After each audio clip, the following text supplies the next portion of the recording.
Cuando Tomás me dijo que no podían más, que él y Clara se iban, que lo habían pensado bien y que no podían criar a un niño como Mateo, yo no entendí de inmediato. Tardé varios segundos en asimilar lo que estaba oyendo. Me quedé de pie frente a ellos, con el corazón como una piedra, el alma como una tela rota, y con mi nieto de apenas 3 años dormido en mis brazos. Ellos estaban firmes, sin lágrimas, como si aquella decisión hubiera sido tomada mucho antes y solo esperaban el momento justo para ejecutarla. Recuerdo que era invierno. Las paredes de la casa temblaban con el viento helado que se colaba por las ventanas mal selladas. No teníamos calefacción porque la factura de gas llevaba 2 meses sin pagarse. Mateo dormía envuelto en 2 mantas y mi abrigo, mientras su cuerpo delgado temblaba por la fiebre. Yo le había bajado la temperatura con paños húmedos y una infusión de manzanilla. Su madre, Clara, no había querido tocarlo en todo el día. Me dijo que ya no soportaba esa carga. Así, con esa palabra, carga. Ellos se fueron con una sola maleta. Dejaron todo lo demás atrás. Su ropa, algunos libros, una caja con platos de segunda mano. Se fueron con lo justo. Supuse que alguien los esperaba en otro lugar. Nunca me dijeron a dónde. Nunca me volvieron a llamar. Ni siquiera para preguntar si Mateo había sobrevivido ese invierno. Yo me senté en la silla de la cocina, con el niño aún en brazos, y esperé. No sabía muy bien qué. Tal vez que volvieran, que dijeran que era una broma, que lo pensaron mejor. Pero el silencio fue el único que me respondió. Esa noche, el reloj pareció no avanzar.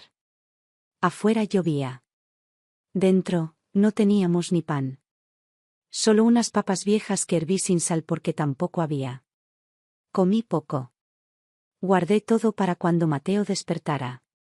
Los días siguientes se convirtieron en semanas. La familia comenzó a enterarse.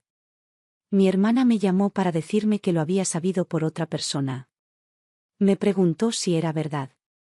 Cuando le confirmé que sí, su respuesta fue breve. Dijo que yo siempre había sido demasiado blanda, que criar a un niño así era una cruz que no estaba hecha para todos. Luego, no volvió a llamar. Los demás familiares no fueron distintos. Algunos me dijeron que eso me pasaba por no haber puesto límites a Tomás desde joven.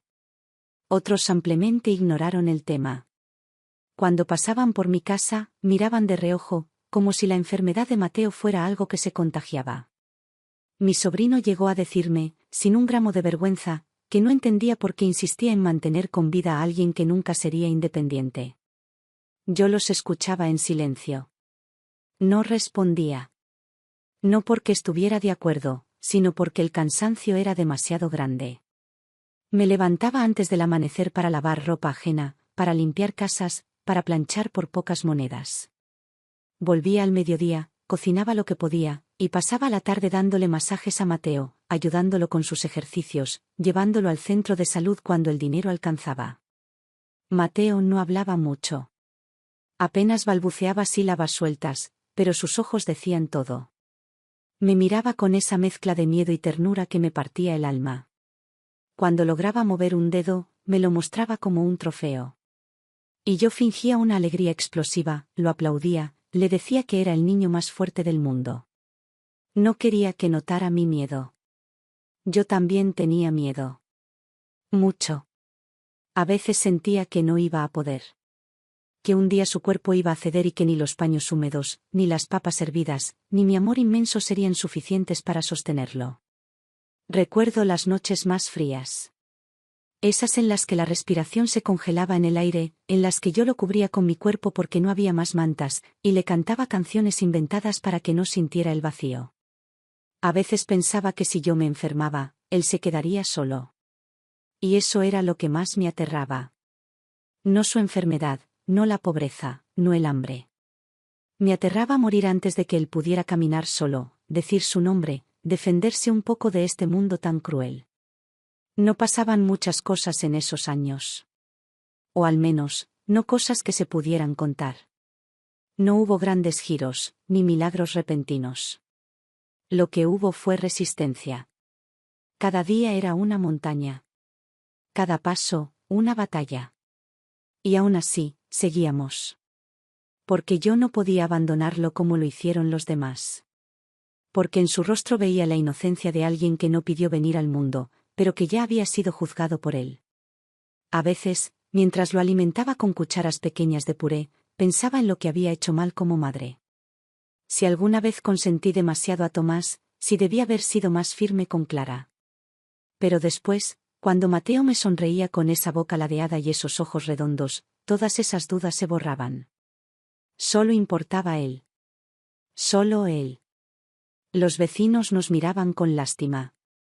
Algunos nos ofrecían lo que les sobraba, una bolsa de pan duro, ropa usada, una silla de ruedas vieja que un día nos dejaron en la puerta sin decir nada. Yo aceptaba todo sin orgullo, sin vergüenza, porque cada cosa que pudiera mejorar la vida de Mateo era bien recibida. No me importaba lo que pensaran. Y así pasaron los años. Lentamente. Como si el tiempo tuviera peso. Mateo crecía muy despacio. Su cuerpo seguía frágil, su caminar era casi inexistente. Solo lograba mantenerse erguido unos segundos. Pero yo no me rendía. No podía. Algo en mí sabía que no estábamos destinados a desaparecer. Que el abandono no sería el final de nuestra historia. No sabía cuándo cambiaría todo. No sabía si algún día lo haría. Pero mientras yo respirara, él tendría a alguien que lo amara. Alguien que no lo dejaría nunca. Y eso era todo lo que necesitábamos para seguir. Los años no pasaron, se arrastraron. Cada invierno era una condena, cada verano una prueba. Vivíamos en un barrio que lentamente se caía a pedazos, donde la gente se acostumbraba al ruido de la miseria, a los gritos de las casas vecinas, a los niños con la cara sucia jugando entre bolsas de basura y botellas rotas. Pero incluso ahí, incluso entre la ruina, había quienes nos miraban como si fuéramos menos. Como si tener un niño inválido fuera una especie de pecado, una maldición contagiosa. Mateo tenía 5 años y apenas podía mantenerse en pie por sí mismo. Los músculos de sus piernas no respondían bien, y sus brazos eran débiles, flacos, temblorosos. Usábamos una silla de ruedas prestada que tenía una rueda floja y el respaldo roto.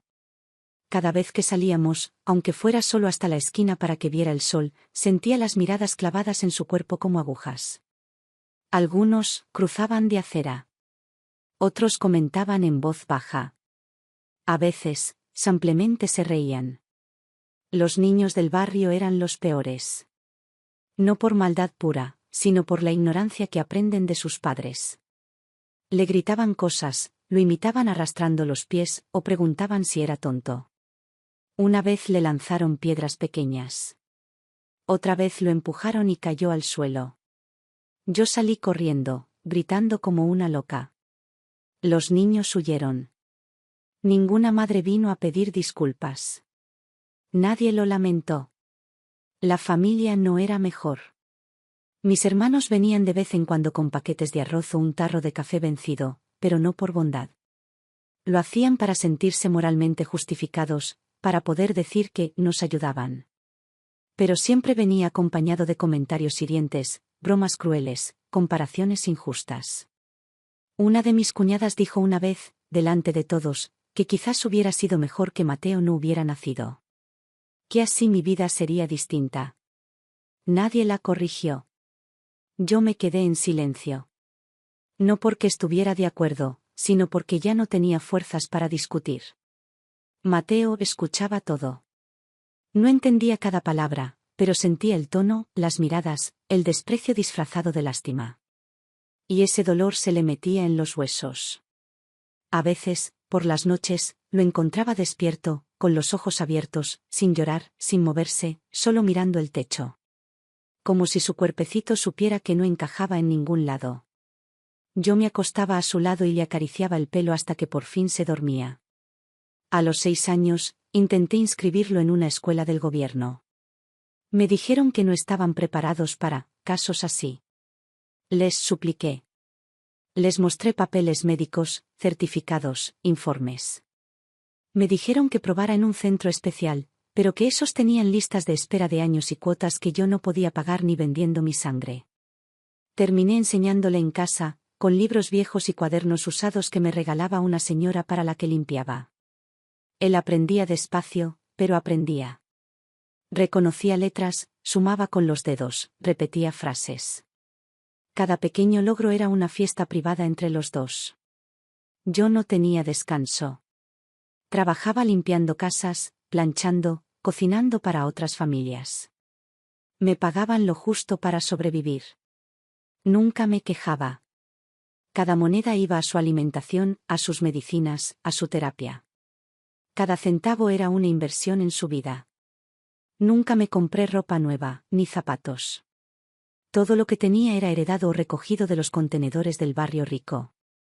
Pero él siempre tenía abrigo, aunque fuera remendado, y comida caliente, aunque fuera poca. Había días en los que no podía más. Días en los que el cuerpo no respondía, en los que el dolor de espalda, de rodillas, de cabeza, me dejaba tirada en la cama. Pero tenía que levantarme igual. Porque si yo no lo hacía, nadie lo haría. No había nadie más. No había red, ni apoyo, ni descanso. Solo nosotros dos contra un mundo que nos había dado la espalda. En una ocasión, mi otro hijo, el menor, vino de visita. No se quedó mucho. Dijo que no podía ver a Mateo así, que le afectaba. Que le dolía. Me pidió que lo internara en algún centro. Le dije que no. Que mientras yo respirara, Mateo estaría conmigo. No volvió más. Supongo que le era más fácil olvidarnos. Yo no lloraba delante de Mateo. Nunca. Solo lo hacía cuando él dormía. Me iba al baño, cerraba la puerta, y dejaba que el cuerpo soltara lo que el alma no podía cargar más. No lloraba de tristeza solamente. Lloraba de impotencia, de rabia, de cansancio. Pero sobre todo, lloraba porque no podía darle una vida mejor. Porque no podía cambiar su cuerpo. Porque no podía sacarlo de esa silla. A veces soñaba con cosas simples, con un parque limpio, con una casa sin humedad, con un cuaderno nuevo, con una escuela donde no lo miraran raro. No pedía lujos, ni autos, ni viajes. Solo dignidad. Solo un poco de justicia para alguien que no la había tenido nunca. Mateo, a pesar de todo, era un niño dulce. No se quejaba. No lloraba por su situación. Me miraba con esa ternura profunda que tienen los que conocen el dolor desde pequeños. Me abrazaba con sus brazos flacos y me decía, abuela, como si esa palabra contuviera todo lo bueno que existía en su mundo. Pasaron 6 años desde el día en que Tomás y Clara nos abandonaron. Nunca volvieron. Nunca llamaron. Nunca mandaron una carta. A veces imaginaba que estaban bien, que tenían otra vida, sin cargas, sin dolor. Y me dolía más. No por ellos. Sino porque nunca los necesitábamos tanto como en esos años, y decidieron no estar. Nos hicimos invisibles para todos. Éramos los que no existen. La vieja que se carga a un inválido. La loca que no lo suelta. La terca que no se rinde. Nos convertimos en 2 sombras que resistían el paso del tiempo a fuerza de amor y silencio. Y sin embargo, seguíamos adelante. No por esperanza, no por fe. Sino por pura necesidad de no dejarnos vencer. Porque aunque nadie lo supiera, Mateo tenía una vida por delante. Y yo, mientras pudiera, iba a estar ahí para asegurarme de que llegara. Los años más difíciles fueron entre que Mateo cumplió 7 y 11. Vivíamos en un presente congelado, una especie de invierno que no terminaba nunca, aunque fuera verano afuera. No importa si era abril, octubre o enero, dentro de casa siempre hacía frío. Frío en las paredes, en las manos, en los huesos, pero sobre todo en el corazón. Nuestro hogar era una caja de cemento con ventanas rotas. La humedad había ganado todas las esquinas. Dormíamos en la misma cama, no por cariño, aunque cariño no nos faltaba, sino porque era la única forma de combatir las noches heladas. La casa era un cubículo silencioso con goteras que marcaban el ritmo de nuestras madrugadas. Cuando llovía fuerte, ponía baldes, ollas, bandejas, lo que encontrara, para que no se nos inundara el piso. A veces, me despertaba con los pies mojados. Mateo se enfermaba seguido. El frío lo destrozaba. Sus pulmones eran débiles, su sistema inmune trabajaba como si lo hiciera a medio gas. Le daba fiebre sin razón, tos crónica, infecciones que no cedían. No había dinero para buenos médicos. Lo llevaba al centro de salud del barrio, donde nos atendían sin ganas. Nos daban jarabes vencidos o pastillas que yo dividía en 4 para que duraran más. No podía quejarme. Era eso, o nada. Las terapias las seguía haciendo yo. Había aprendido de los fisioterapeutas que conocimos en un hospital público, antes de que nos rechazaran por falta de cupo. Ellos me habían enseñado algunos movimientos para mantener activos sus músculos. Yo los repetía todos los días como una devota. A veces, Mateo lloraba. No de dolor físico, sino de frustración. Quería mover las piernas, quería pararse solo, quería correr. Yo le sostenía las manos, lo miraba a los ojos, y le decía que lo lograría. No sabía si mentía o si era fe. Pero él me creía. Mi rutina era siempre igual: despertar a las 5, calentar un poco de agua en una hornalla eléctrica que ya chispeaba, preparar avena si la había, o pan duro si no. Dejar a Mateo con sus libros, algunos juguetes rotos, y salir a limpiar casas.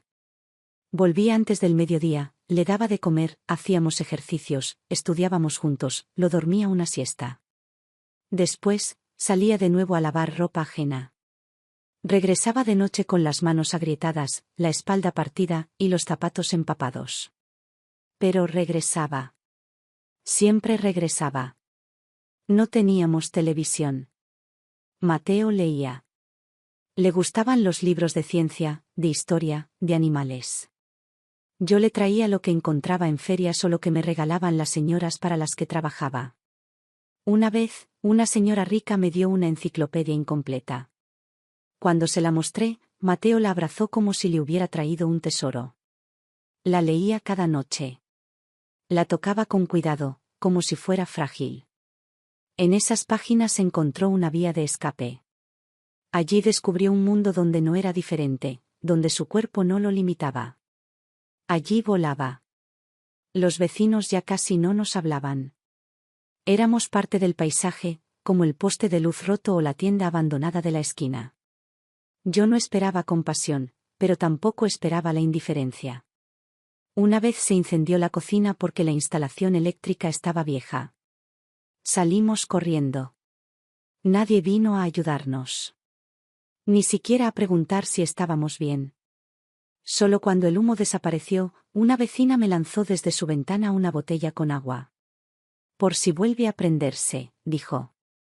Fue todo. Las fiestas eran un recordatorio de lo solos que estábamos.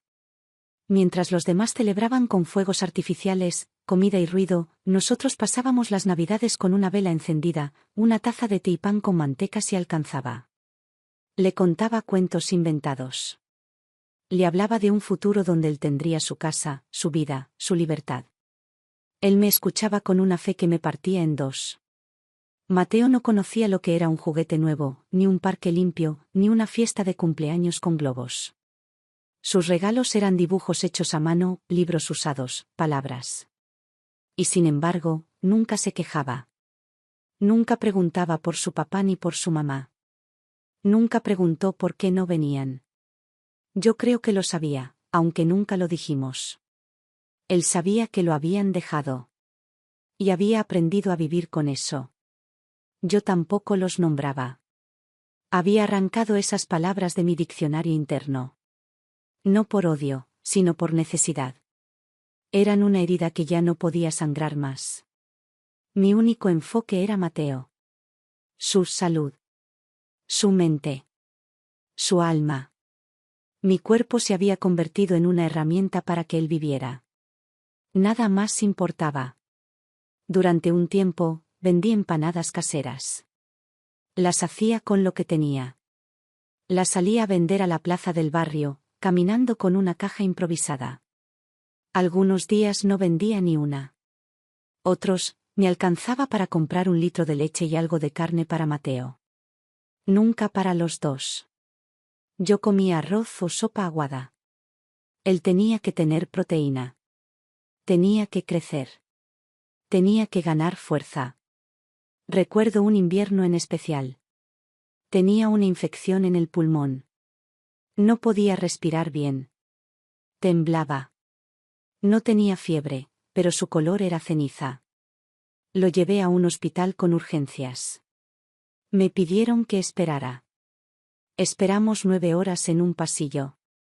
Lo acosté en una manta en el piso. No había sillas. No había camas. Nadie vino. Cuando lo atendieron, ya se había dormido del agotamiento.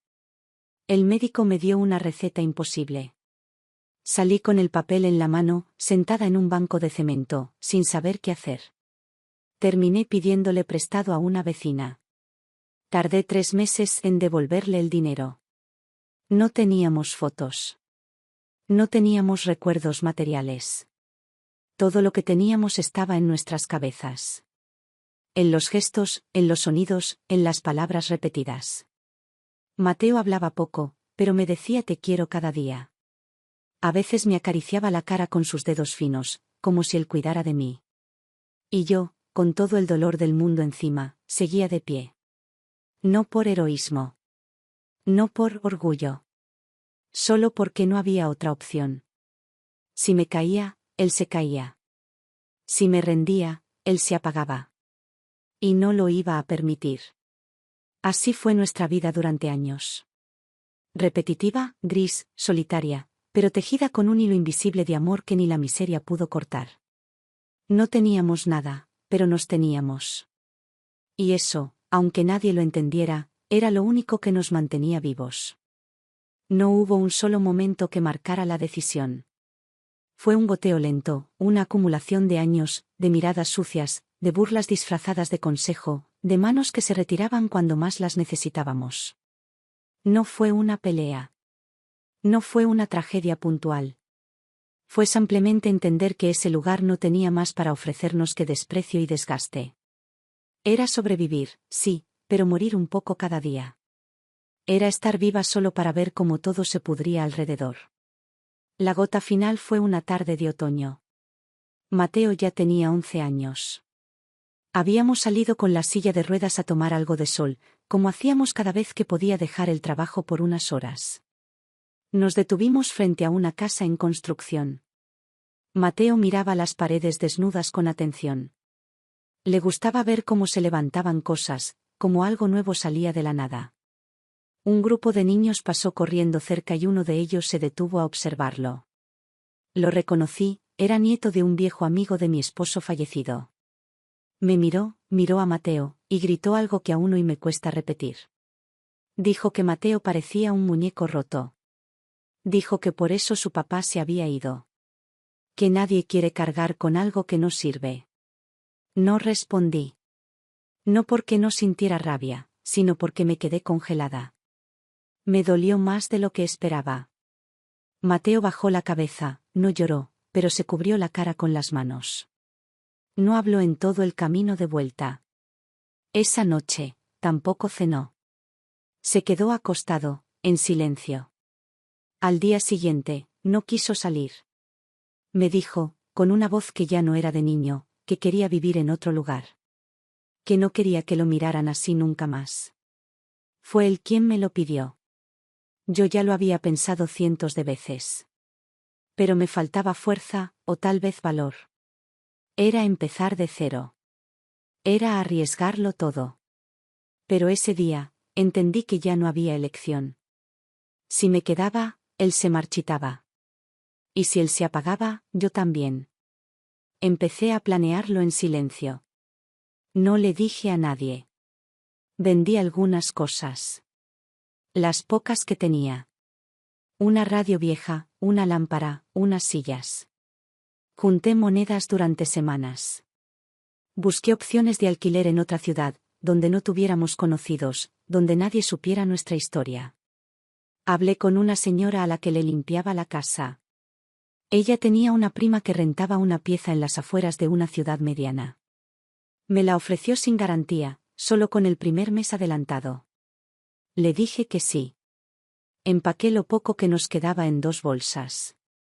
Unos cuantos libros, ropa usada, una manta gruesa. Mateo se despidió de la casa sin mirar atrás. Yo cerré la puerta sin llaves. Las dejé colgadas en el picaporte. No le debíamos nada a ese lugar. Solo nos íbamos con el cuerpo golpeado, pero el corazón entero. El viaje fue largo, incómodo, silencioso. Mateo no se quejaba. Me miraba con esos ojos suyos, grandes, quietos, que hablaban sin hablar. Yo tampoco decía mucho. Solo le sostenía la mano, apretada. Tenía miedo. Miedo a que saliera mal, a que fuera peor, a que no pudiéramos seguir. Pero ya no había vuelta atrás. La ciudad nueva era ruidosa, gris, pero diferente. No conocíamos a nadie, y eso, por primera vez, era una ventaja. Nadie nos miraba con lástima. Nadie nos recordaba el pasado. Nadie sabía que éramos los abandonados, los inútiles, los solos. La habitación era pequeña, con una cama angosta, una cocina compartida y un baño en el pasillo. Pero no importaba. Era nueva. Era nuestra. Mateo se asomaba por la ventana y miraba los colectivos pasar. Me preguntaba a dónde irían. Yo le decía que a lugares donde quizás algún día podríamos vivir. Él asentía sin decir nada. Encontré trabajo rápido. Limpiar, cuidar ancianos, lavar ropa. Lo que fuera. Lo hacía con más energía que nunca. No porque estuviera menos cansada, sino porque ahora tenía una meta. Ya no era solo resistir. Ahora era construir. Mateo empezó a cambiar. Su mirada se hizo más firme. Su cuerpo seguía débil, pero había una especie de fuego nuevo en sus gestos. Se levantaba solo, intentaba vestirse sin ayuda, arrastraba las piernas hasta la mesa. Yo lo observaba en silencio, con un nudo en la garganta. Algo en él estaba despertando. Algo que había estado dormido por demasiado tiempo. Lo inscribí en una escuela pública que tenía integración. No fue fácil.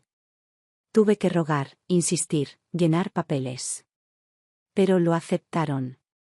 Fue su primer contacto real con niños de su edad. Al principio, lo miraban raro. Él no hablaba mucho. Caminaba con dificultad, pero no dejaba de intentar. A los pocos días, uno de sus compañeros le prestó un cuaderno. Empezó a integrarse lentamente. Un día volvió con una hoja en la que había dibujado una bandera. Me dijo que era su país. Su país nuevo. Su vida nueva. A partir de ahí, todo cambió. De a poco, sí, pero cambió. Empezó a leer más. Me pedía libros. Le encantaba la ciencia. Quería entender cómo funcionaba el cuerpo, el cerebro, la energía. Yo hacía lo posible por conseguirle lo que pedía. Vendía horas de sueño por horas extra de trabajo. Todo para él. Una tarde, al volver de trabajar, lo encontré leyendo en voz alta. Pronunciaba cada palabra con dificultad, pero con decisión. Me senté a escucharlo. Era un texto sobre el sistema solar. Nunca antes lo había visto tan concentrado, tan vivo. Algo en su voz me hizo temblar. Entendí que ese niño, que había sido dejado por todos, no estaba roto. Solo estaba esperando el lugar donde poder crecer. Y yo había hecho bien en llevármelo. Había hecho bien en empezar de nuevo. Porque, por primera vez en mucho tiempo, sentí que el invierno empezaba a terminar. Habíamos llegado a un lugar distinto, pero no menos duro. La ciudad no nos recibió con flores ni oportunidades. Nos arrojó, como a tantos otros, a la lucha diaria por sobrevivir. Pero al menos aquí teníamos algo que no conocíamos desde hacía años: anonimato. Nadie sabía quiénes éramos, de dónde veníamos, qué cargas traíamos. Y eso, después de tanto dolor visible, era un alivio. Podíamos empezar a escribir desde cero, aunque fuera con una virome gastada y un papel roto. La pensión donde vivíamos era estrecha y vieja.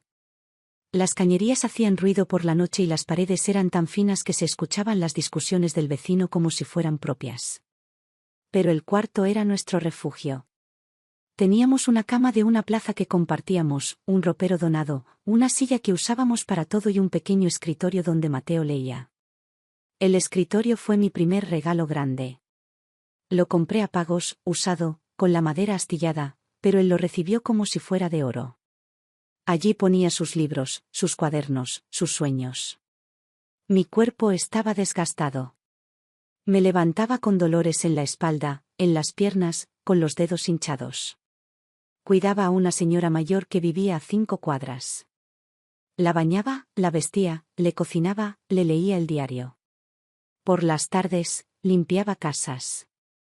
A veces, trabajaba los fines de semana lavando baños en una estación de servicio. Cada peso tenía un destino. La comida, el alquiler, los medicamentos de Mateo, los útiles. No quedaba margen para lujos. Ni para descanso.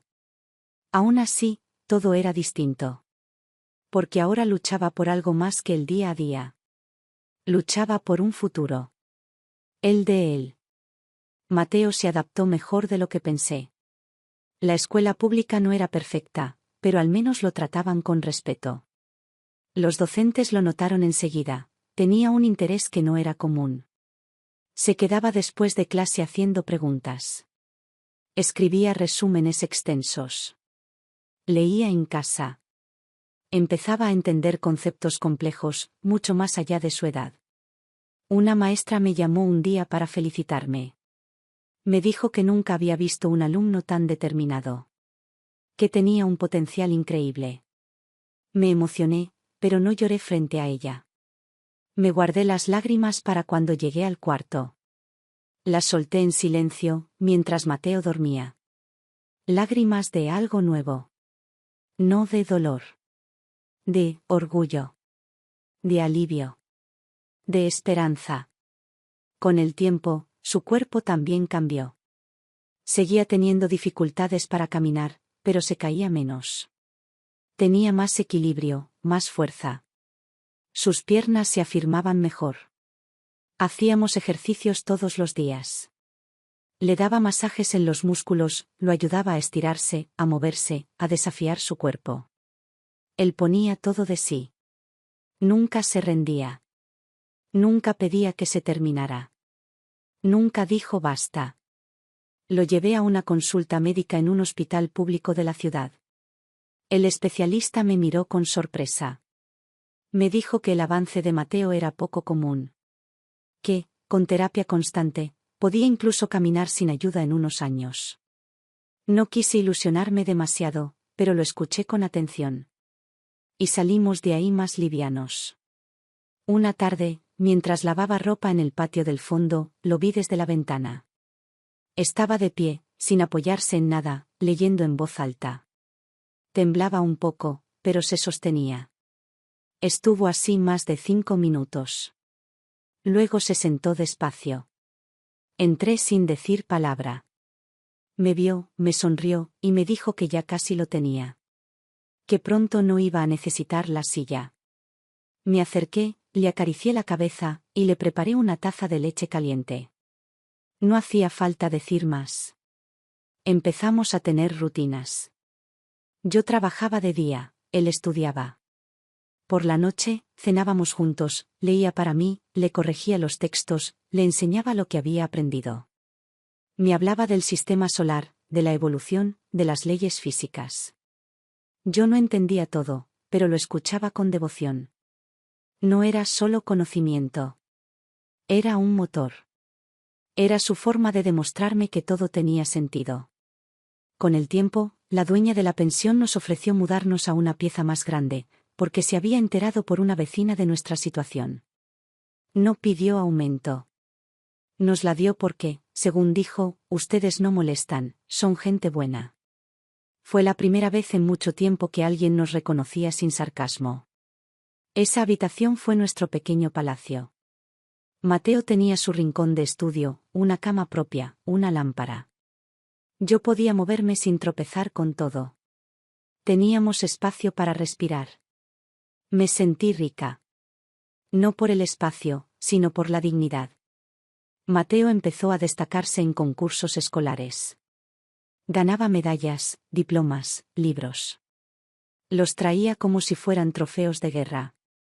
Yo los pegaba en la pared, uno al lado del otro. Cada uno era una victoria contra todos los que dijeron que no iba a servir para nada. Seguíamos sin lujos, pero había una nueva palabra entre nosotros: futuro. Y con ella, seguíamos empujando, cada día, un poco más lejos los límites que el mundo nos había impuesto. A Mateo lo vi caminar por primera vez sin ayuda una mañana fría de mayo.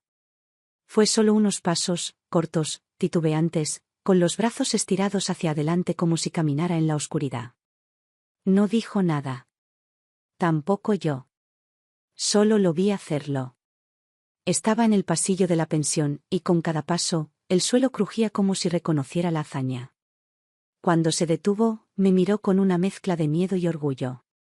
Yo lo abracé, lo apreté contra mi pecho y sentí que me temblaba todo el cuerpo, no por el esfuerzo, sino por la emoción.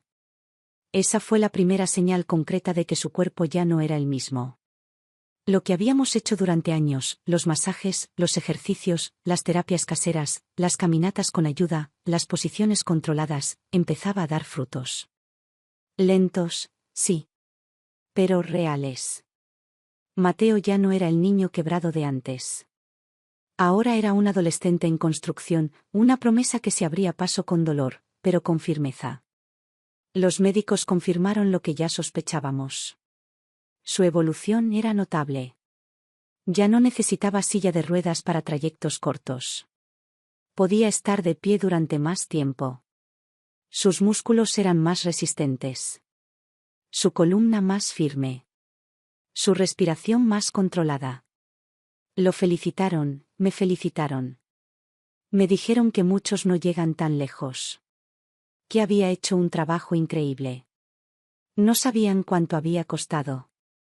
No tenían idea de lo que implicó. Mateo, por su parte, no se detenía. Seguía con sus estudios, con su curiosidad insaciable, con su manera incansable de absorber el mundo.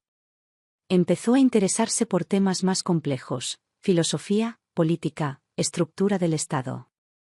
Leía sobre sistemas de gobierno, sobre historia del siglo XX, sobre líderes que cambiaron países. Me hablaba durante horas, como si yo fuera una estudiante más. Y aunque no entendía todo, lo escuchaba fascinada. Una tarde, me dijo que quería estudiar Derecho. Que quería ayudar a quienes, como él, habían sido abandonados, discriminados, olvidados por el sistema. Me miró con esa seriedad suya, esa mezcla de ternura y determinación, y me dijo que iba a ser alguien importante. Que no por fama, sino para hacer algo útil. Yo asentí, sin agregar una palabra. Sentí un nudo en la garganta que no se disolvió en toda la noche. Los días se fueron ordenando. Yo trabajaba cada vez menos horas porque Mateo empezó a dar clases particulares a otros chicos. Los ayudaba con matemáticas, con lengua, con historia. Lo hacía por poca plata, pero era su primer ingreso. Con eso compraba libros, una mochila nueva, a veces una torta para compartir conmigo. Cada gesto era una declaración de amor sin necesidad de palabras. El cuerpo de Mateo ya no lo traicionaba tanto. Aún tenía momentos de debilidad, temblores, caídas. Pero eran menos frecuentes. Lo vi correr, tropezarse, levantarse solo. Lo vi moverse con más seguridad. Lo vi pararse frente a una clase y hablar con voz firme. Lo vi discutir con un profesor sin perder la calma. Lo vi defender a un compañero frente a una injusticia escolar. Lo vi crecer. Yo también cambié. Ya no me levantaba con miedo todos los días. Ya no contaba cada moneda como una sentencia. Aún éramos pobres, pero no éramos miserables. Teníamos control, dignidad, sentido. El futuro ya no era una idea lejana. Era algo que se acercaba. Mateo empezó a participar en debates escolares, en concursos de oratoria. Su voz, antes suave y temblorosa, se volvió clara, profunda. Aprendió a hablar en público, a argumentar, a sostener ideas. Me invitaba a cada presentación. Yo me sentaba en el fondo, con la ropa limpia, el pelo recogido, las manos cruzadas sobre la falda. Lo miraba con una mezcla de incredulidad y orgullo. Era mi nieto, es el que dijeron que no viviría, que no caminaría, que no serviría para nada. Ahora estaba ahí, de pie, hablando de justicia, de igualdad, de derechos. Un día, ganó un certamen de jóvenes oradores de la ciudad. El premio era un viaje a la capital para representar a la provincia en una competencia nacional. Nunca habíamos salido más allá de los límites del barrio. Nunca habíamos tomado un tren. Fue todo un evento. Yo lo acompañé. Dormimos en un hotel sencillo, compartimos un plato de comida en un restaurante barato, caminamos por calles que solo habíamos visto en los libros. En la competencia, Mateo habló sobre la dignidad de las personas con discapacidad. Habló de mí, aunque sin nombrarme. Habló de cómo la sociedad castiga dos veces, primero con el abandono, después con la indiferencia. Su discurso conmovió a todos. Ganó. No por lástima, sino por mérito. Porque hablaba con la autoridad de quien conoce el fondo y aprendió a salir de él. A la vuelta, lo esperaron en la escuela como a un héroe. Le hicieron un acto, le regalaron libros, le dieron una distinción. Yo lo miraba desde el costado. Nunca me puse en el centro. Nunca me creí protagonista. Pero en el fondo sabía que ese logro también era mío. Que cada paso de él era un paso mío. Que su cuerpo fuerte era fruto de mis manos. Que su mente libre era hija de mis silencios. Habíamos logrado algo que parecía imposible, transformar el dolor en impulso, la pobreza en resistencia, el rechazo en fuerza. Y todavía no sabíamos que lo mejor estaba por venir. A los 15 años, Mateo ya era otra persona. Su cuerpo seguía delgado, pero tenía firmeza. Caminaba con seguridad, sin ayuda, solo con el leve rastro de una antigua dificultad que ya no lo definía. Su rostro, antes pálido y quieto, estaba ahora marcado por una energía nueva. No era exuberante ni llamativa, pero sí constante. Como si por dentro tuviera un motor que nunca se detenía. Yo lo notaba más en las noches. Mientras los demás dormían, él seguía despierto, con la lámpara encendida, rodeado de libros, cuadernos, resúmenes. Estudiaba con una concentración que me asustaba. No se distraía. No se quejaba. No abandonaba nada a medias. Cada tema que descubría lo llevaba a otro. Se sumergía en los textos con una intensidad que no había visto jamás, ni siquiera en los adultos más preparados que conocí trabajando en casas ajenas. Leía de todo: derecho constitucional, historia argentina, tratados internacionales, políticas sociales, filosofía moderna, teoría política, economía. Leía a Rousseau, a Marx, a Weber, a Foucault, a Borges, a Sábato. Aprendía idiomas con vídeos gratuitos de Internet.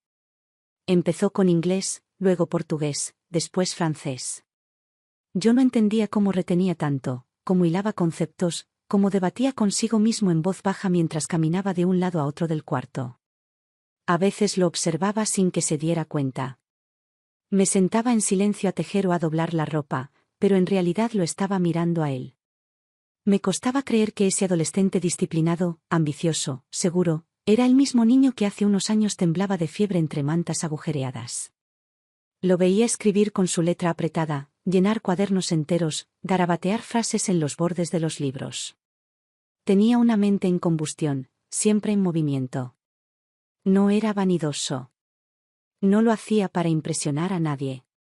No buscaba premios ni aplausos. Estudiaba porque tenía hambre de entender el mundo. Y porque sabía que el conocimiento era su única forma de romper las cadenas que otros le habían puesto desde que nació. Yo no podía ayudarlo ya. Mis conocimientos eran limitados. Pero lo apoyaba en todo. Le preparaba café, le ponía música suave, le daba espacio, le daba silencio. Los profesores de la secundaria ya no sabían qué hacer con él. Estaba varios niveles por encima del resto.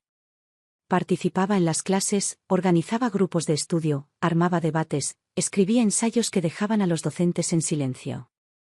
Algunos lo adoraban. Otros lo miraban con recelo. Nadie podía ignorarlo. Mateo se había convertido en un referente. Y no solo por su inteligencia, sino por su actitud.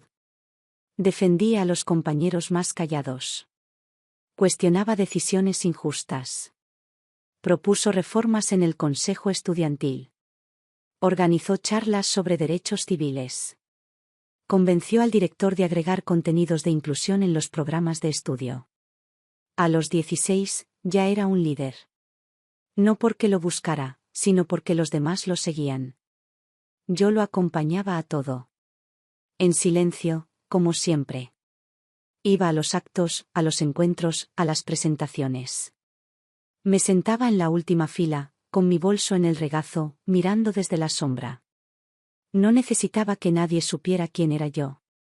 Él sí lo sabía. Y eso era suficiente. Un día, me dijo que quería presentarse como orador en un foro nacional de políticas públicas juveniles. El evento era en la capital. Tenía que postularse, escribir un ensayo y pasar una entrevista. Lo hizo todo solo. Fue seleccionado entre cientos. Nos subimos al tren como la primera vez, con una mochila llena de papeles y un corazón lleno de ansiedad. Él hablaba con seguridad, pero yo sabía que estaba nervioso. El día del foro, se paró frente a una sala llena de jóvenes, expertos, autoridades. Habló durante 15 minutos sin mirar notas. Su voz era firme, templada, directa. Habló de educación, de meritocracia falsa, de desigualdad estructural. Habló de cómo el sistema invisibiliza a quienes nacen con desventajas, de cómo el talento no alcanza si no hay una red que lo sostenga. Y lo dijo sin odio, sin victimismo, sin adornos. Solo con la verdad. Recibió una ovación. Se acercaron a felicitarlo. Le pidieron entrevistas. Le ofrecieron becas. Lo invitaron a hablar en otros encuentros. Él aceptó todo con humildad, sin inflarse. Volvimos a casa en silencio. En el tren, me dio la mano y me dijo, esto recién empieza. Y yo lo creí. La obsesión de Mateo por aprender no era una etapa. Era una declaración de principios. Era su manera de devolverle al mundo lo que nunca le dio. De construir desde las ruinas algo más digno, más justo. No pensaba en venganza. Pensaba en transformación. Su habitación se llenó de libros hasta no caber más. Empezamos a apilar cajas en el pasillo. Cada centavo extra iba a su educación. Empezó a ahorrar para una notebook. Se la terminó comprando con su propio trabajo, dando clases y corrigiendo textos. Yo ya casi no trabajaba. Él no me dejaba. Me pedía que descansara, que me ocupara de mí. Pero yo seguía haciendo cosas. Cosas simples. Coser, cocinar, limpiar, mantener el espacio digno. Él se ocupaba de lo otro. Lo que venía. El futuro. Nunca se olvidó de lo vivido. Seguía recordando cada etapa de su enfermedad, cada noche sin luz, cada día sin comida. No lo usaba como excusa. Lo usaba como impulso. Me decía que eso lo había hecho más fuerte, más lúcido. Que sin ese pasado, no tendría este presente. A veces, en las noches, cuando todo estaba en silencio, me sentaba a escribir pequeños apuntes en un cuaderno viejo. Cosas que no quería olvidar. Frases suyas, momentos claves, detalles mínimos. Era mi manera de guardar la memoria. Sabía que, si llegaba a donde quería llegar, muchos intentarían escribir su historia. Pero yo sería quien recordara la verdad. Porque la verdad estaba en los días de barro, en los inviernos sin gas, en las cucharas de arroz, en las caminatas de madrugada para llevarlo a la sala de emergencias. Mateo seguía avanzando. No paraba. No conocía otra forma de vivir que no fuera hacia adelante. Y yo, detrás, cada vez más orgullosa, cada vez más asombrada, solo podía seguirlo. Porque ese niño, ese adolescente, ya no era solo mi nieto. Era la prueba viva de que el amor, el verdadero, puede desafiar cualquier sentencia. Cuando Mateo cumplió 17, su nombre ya circulaba en espacios que jamás habríamos imaginado. Empezó con una nota en un diario local, una entrevista sencilla que le hicieron tras ganar un concurso de ensayo sobre educación pública. La periodista se sorprendió al hablar con él. Me lo dijo después, cuando me saludó tímidamente en el pasillo de la escuela.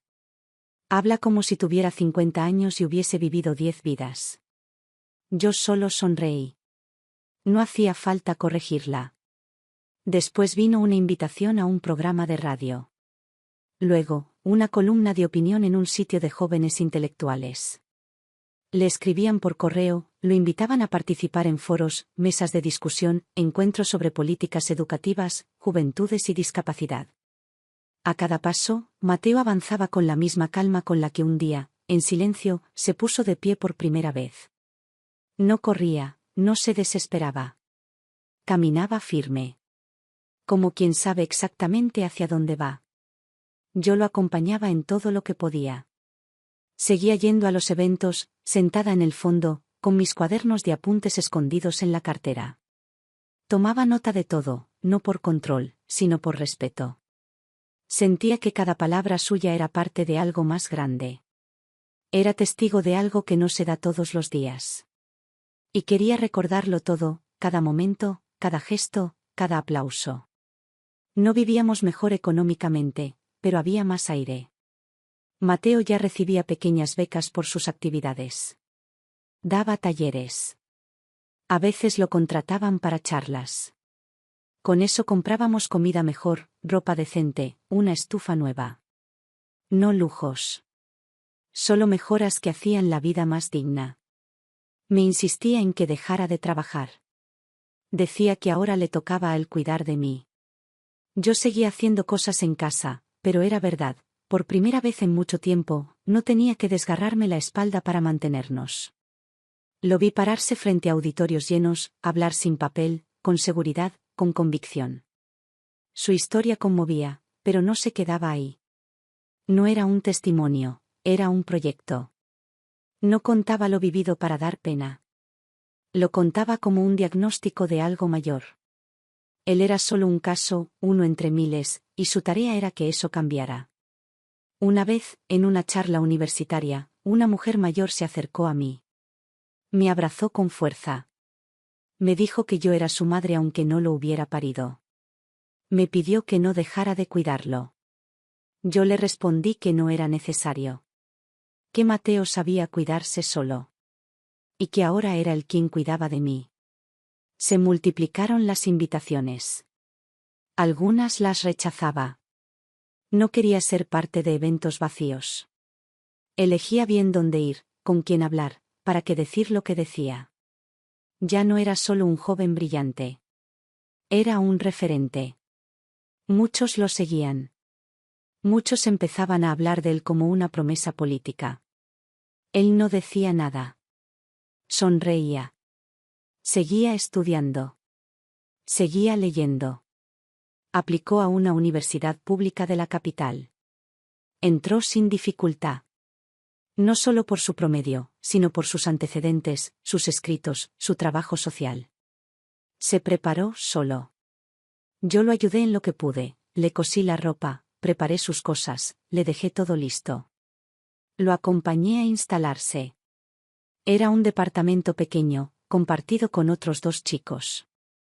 Él tendría una habitación propia, una cocina modesta, un baño. Cuando lo dejé allí, me costó irme. Nunca habíamos estado separados. Pero sabía que era necesario. Le dejé una bolsa con comida, una manta, y una carta. Le dije que estaba orgullosa, que siempre lo estaría, y que cualquier cosa que necesitara, ahí estaría yo. Me abrazó fuerte, como cuando era niño. Me dijo que no me preocupara, que ya era hora de volar. Volví sola. El cuarto quedó más vacío. Guardé sus libros, sus papeles, su silla. Dejé su escritorio intacto. No podía tocar nada aún. Pero no lloré. No de tristeza. Era una soledad distinta, una que venía con alivio. Él estaba donde tenía que estar. Y yo también. Nos hablábamos todos los días. Me contaba de las clases, de los profesores, de los debates. Me mandaba fotos de los libros que leía, de sus compañeros, de las paredes llenas de frases. Me decía que era difícil, que a veces se sentía solo, pero que no se iba a rendir. Yo le creía. Siempre le creía. Con el tiempo, empezó a destacarse también en la facultad. Publicaba artículos, lo invitaban a dar charlas, lo entrevistaban en medios nacionales. Su nombre empezó a circular en otros espacios. Ya no solo como un estudiante brillante, sino como una figura pública en formación. Una tarde me llamó y me dijo que quería presentarse como candidato a un consejo juvenil municipal. Que era solo el primer paso. Que no buscaba poder, sino voz. Que quería empezar a cambiar cosas desde adentro. Le dije que estaba con él. Que siempre lo estaría. Y así fue. Se presentó. Hizo campaña con pocos recursos, caminando, hablando, convenciendo con ideas. No prometía nada mágico. Hablaba con claridad, con honestidad. Y ganó. Por un margen ajustado, pero ganó. Mateo ya no era solo un estudiante destacado. Ahora era una figura pública. Tenía responsabilidades, equipos, reuniones. Seguía estudiando, pero también legislaba, proponía, intervenía. Se volvía parte activa de la vida de su ciudad. Y yo, como siempre, seguía detrás. Callada. Firme. Orgullosa. Observando cómo ese nieto que un día fue despreciado por todos, ahora empezaba a ser escuchado por muchos. Y lo mejor, todavía, no había pasado. El día que Tomás volvió, no hubo aviso. No una llamada. No una carta. Ni siquiera un mensaje. Simplemente apareció. Primero fue una vecina quien me dijo que un hombre había preguntado por mí, que había estado parado frente al portón, mirando fijo, sin atreverse a golpear. Yo no reaccioné al instante. Tomás. Ese nombre era casi un eco en mi memoria. Hacía años que no lo pronunciaba, y aún más que no lo pensaba con claridad. A la semana siguiente volvió. Esta vez sí golpeó.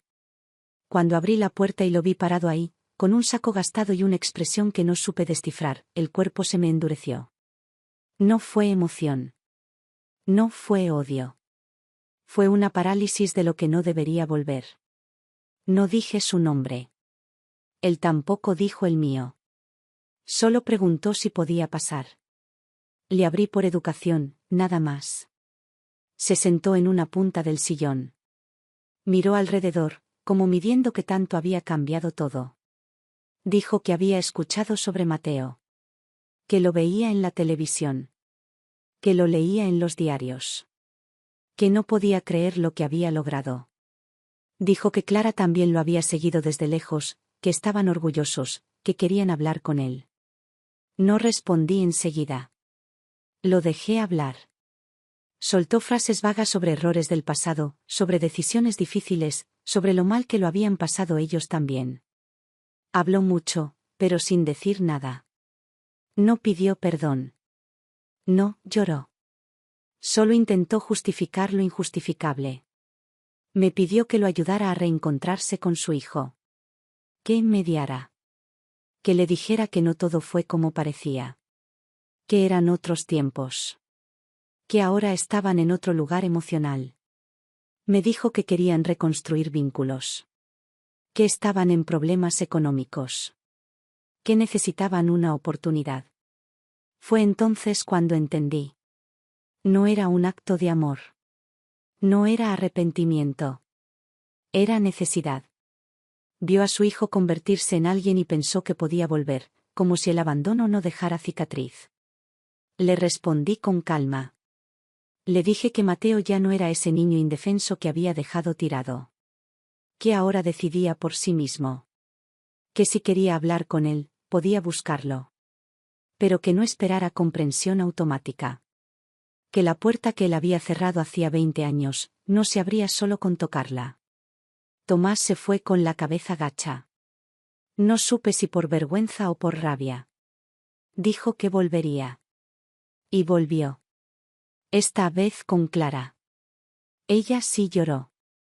Me abrazó sin permiso. Me dijo que estaba arrepentida, que había sufrido mucho, que ver a su hijo en las noticias le removió todo. Que no podían dormir pensando en lo que hicieron. Me rogó que no los excluyéramos. Que querían ver a su hijo. Que necesitaban ayuda.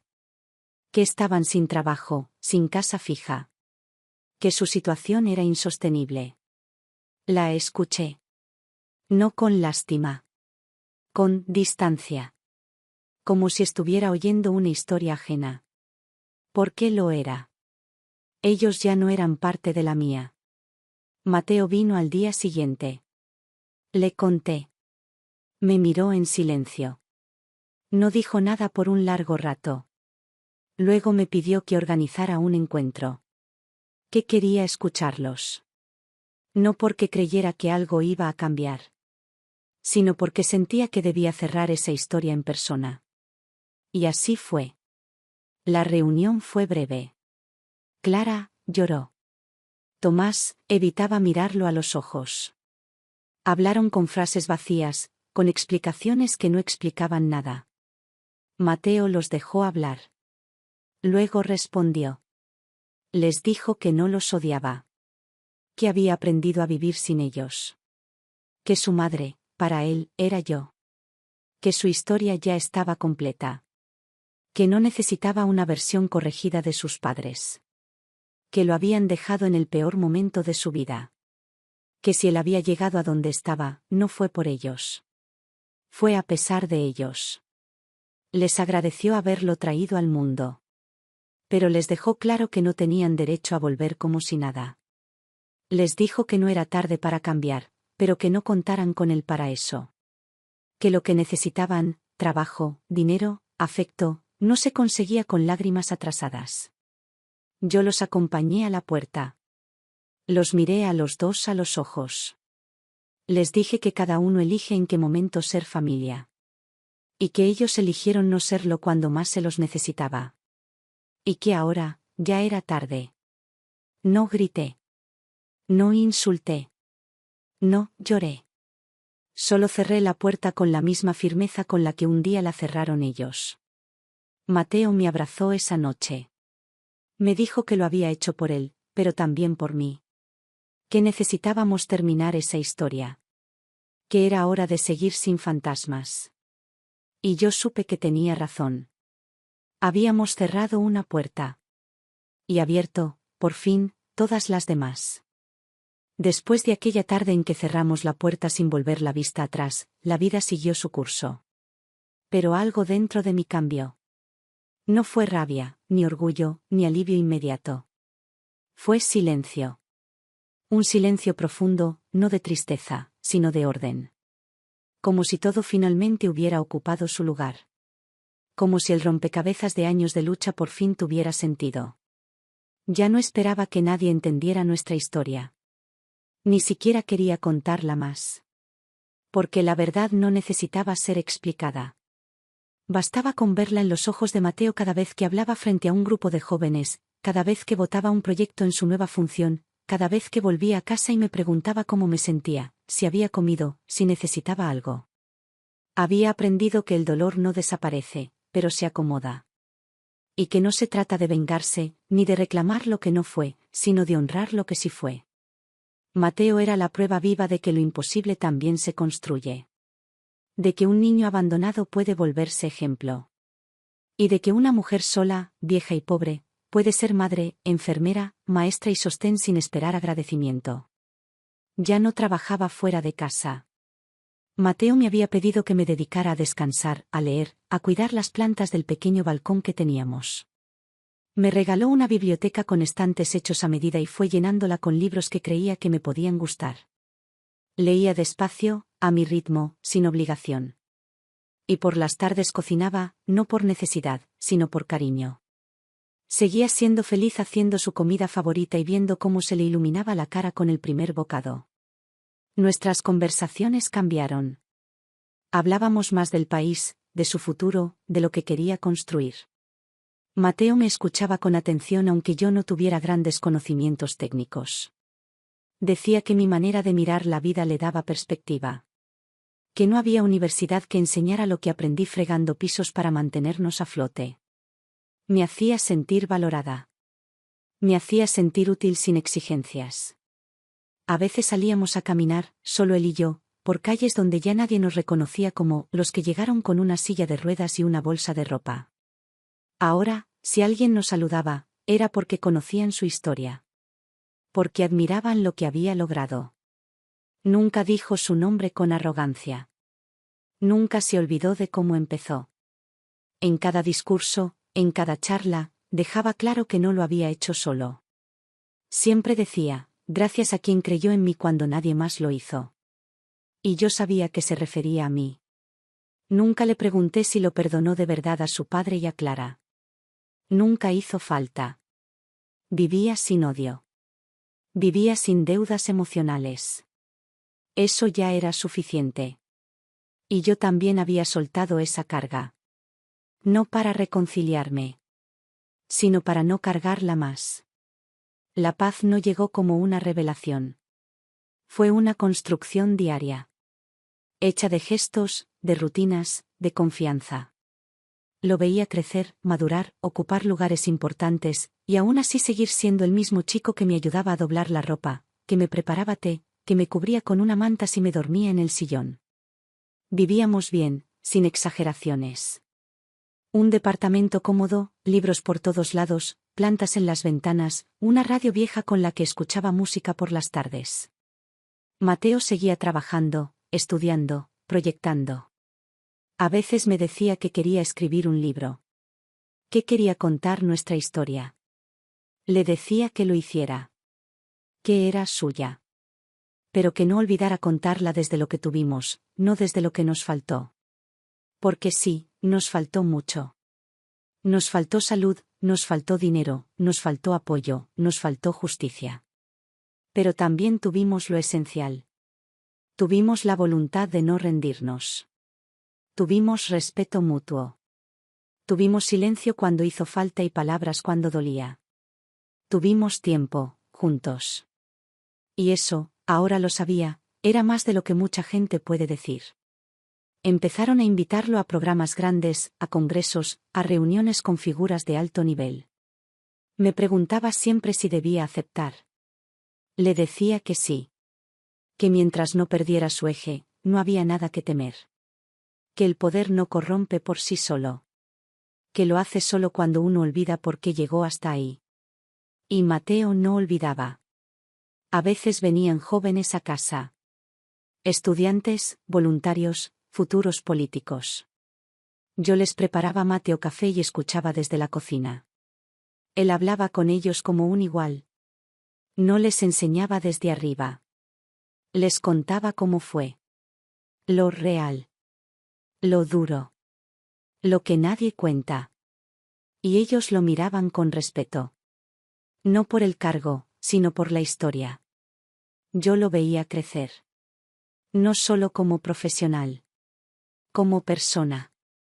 Y sentía que todo, absolutamente todo, había valido la pena. No tenía lujos. No tenía joyas. No tenía propiedades. Pero tenía una vida en paz. Una casa sin gritos.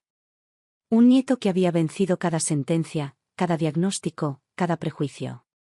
Y, sobre todo, tenía mi verdad. Entera. Viva. Sin necesidad de explicarla. Porque a esta edad, lo único que quiero es eso, dormir tranquila, despertar sin angustia, y saber que lo que hice, lo hice bien. Cuando Mateo asumió como primer ministro, no hubo un instante de euforia en mí. No grité, no salté, no lloré frente a las cámaras. Solo lo miré mientras juraba su cargo, parado firme, con ese mismo gesto sereno de siempre. Yo estaba sentada en la primera fila, vestida con una blusa sobria, el cabello recogido como de costumbre, las manos apretadas en el regazo. Nadie me empujó al centro. Yo no lo busqué.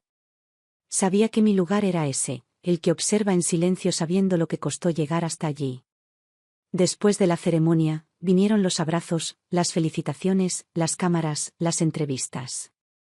Él se acercó a mí, me tomó de la mano, y sin palabras, me agradeció todo. Lo entendí. No necesitábamos hablar.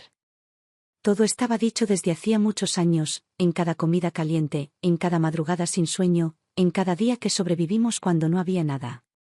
Mateo no se volvió arrogante. Siguió levantándose temprano. Siguió leyendo como si aún tuviera exámenes. Siguió escuchando más de lo que hablaba. Era joven, pero tenía una madurez rara, forjada en la carencia, no en la academia. En cada decisión importante, me consultaba. No como asesora, sino como faro. No necesitaba mi opinión técnica, sino saber si lo que hacía iba en línea con lo que lo había traído hasta ahí. Vivíamos en la misma ciudad, en departamentos separados pero cercanos. Él insistió en que tuviera lo mejor. Me ofreció casas, chofer, ayuda doméstica. Acepté lo mínimo. Un lugar tranquilo, cálido, con jardín, donde pudiera tener flores y mis libros. Una biblioteca donde guardé todo lo suyo, sus discursos, sus medallas, sus fotos. También mi cuaderno viejo, ese donde anotaba todo desde que tenía 5 años. Lo guardaba como se guarda un secreto, no por vergüenza, sino por respeto. A veces me pedían entrevistas. Me buscaban para escribir artículos sobre la mujer detrás del líder. Siempre decía lo mismo, yo no estoy detrás de nadie. Caminamos juntos, desde siempre. Y era la verdad. No fui empujada por él. Lo empujé yo. Le abrí el paso. Le limpié el barro. Le sequé el sudor. Le di la base. Él hizo el resto. Porque yo llegué hasta donde podía. Y él fue más allá. Mateo creó programas nuevos, impulsó leyes importantes, visitó hospitales, caminó barrios olvidados, abrazó niños con historias parecidas a la suya. Nunca usó su pasado para victimizarse, pero tampoco lo escondió. Decía que no se podía cambiar lo que no se nombraba. Y que él era la prueba de que cuando hay voluntad política y amor verdadero, las vidas pueden dar un giro. Su historia inspiraba. No por ser perfecta, sino por ser real. Yo ya tenía más de 78. Mi cuerpo era más lento. Mis días eran calmos. Me despertaba con el sol, regaba mis plantas, escuchaba música suave, escribía cartas que no enviaba. A veces recibía visitas de jóvenes que querían conocerme, abrazarme, darme las gracias. Algunos me decían que Mateo los había salvado de rendirse. Yo los miraba, les ofrecía una taza de té, y les decía que se salvaron solos. Que él solo les recordó que valían la pena. Un día me visitó una editora. Me propuso escribir un libro sobre nuestra historia. Me ofreció plata, difusión, entrevistas. Le dije que no. Que esa historia no me pertenecía por completo. Que si alguien debía contarla, era Mateo. Pero le di mi cuaderno. Le dije que si alguna vez se publicaba, que no cambiara ni una coma. Porque eso era lo único que tenía, la verdad escrita con mi mano temblorosa, noche tras noche, mientras él dormía al lado. Mateo lo leyó. Me dijo que algún día, cuando ya no estuviera en el cargo, lo publicaría. No para alimentar egos, sino para que otros supieran que no todo está perdido. Que siempre hay una manera, aunque no se vea al principio. Viví lo suficiente para verlo consagrarse como un líder respetado. Vi cómo lo escuchaban en el extranjero. Cómo lo aplaudían por su claridad, su honestidad, su compromiso. Vi cómo transformaba ideas en realidades. Y cada vez que lo veía en una pantalla, con esa postura digna, sentía que mi vida había valido. No todos tenemos un legado tangible. Yo no construí edificios. No fundé escuelas. No dejé riquezas. Pero construí una persona. Formé un alma. Y eso, lo entendí tarde, era mucho más. Cuando supe que mi tiempo se acortaba, no sentí miedo. Sentí serenidad. Le escribí una última carta. Le dije que ya no tenía nada que enseñarle. Que el resto del camino era suyo. Que mi misión estaba cumplida. Que cada paso que diera lo iba a sentir en mis huesos, aunque ya no estuviera para abrazarlo. Le pedí que no hiciera homenajes. Que no llorara en público. Que no buscara dejarme en un bronce. Le dije que viviera tranquilo, honesto, simple. Como siempre. Que me llevara en las decisiones difíciles, en los días nublados, en los momentos de duda. Que ahí iba a estar. Y eso hizo. Y eso soy. Una mujer que sostuvo con las manos rotas a un niño roto, hasta que ambos aprendimos a caminar por el mundo como si siempre hubiéramos sido invencibles. Y así terminó mi historia. No como víctima, sino como raíz.